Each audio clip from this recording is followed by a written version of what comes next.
Infertility treatment ஆரம்பிக்கிறப்ப டே 2 R டே 3 அதில் ஒரு scan பார்த்துட்டு தான் நம்ம ட்ரீட்மெண்ட் ஆரம்பிப்போம். இதில் பேஷண்ட்ஸ் கேட்பாங்க, ஏன் டாக்டர் ஒவ்வொரு மாசமும் இந்த ஸ்கேனை பார்த்துட்டு தான் ட்ரீட்மெண்ட் ஆரம்பிக்கணுமா, நீங்க டைரக்டா மாத்திரைகள் தரமாட்டீங்களா அப்படின்னு. ஸோ இந்த ஸ்கேன் அவசியமா அப்படின்னு கேட்டா கண்டிப்பா பார்க்கணும். 2 விஷயம் பார்க்கணும். ஒன்று, செனப்பையில எதுவும் சிஸ்ட் இருக்கா அப்படிங்கிறத செக் பண்ணுவோம்.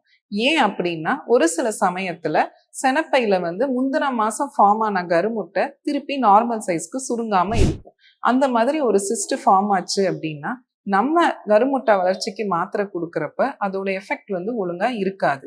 இன்னொரு விஷயம் எண்டோமெட்ரியம், அதாவது கர்ப்பப்பைக்குள்ள கரு தங்குற இடமான எண்டோமெட்ரியம் ஃபுல்லா ஷெட் ஆயிருக்கணும் ப்ளீடிங் அப்ப.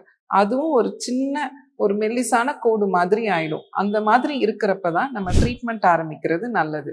ஸோ எப்போ ட்ரீட்மெண்ட் ஸ்டார்ட் பண்ணாலும் பீரியட்ஸ் வந்த 2வது நாளோ அல்ல 3வது நாளோ ஸ்கேன் பார்த்துட்டு தான் கருமுட்டை வளர்ச்சிக்கு மாத்திரைகள் எடுத்துக்கணும்.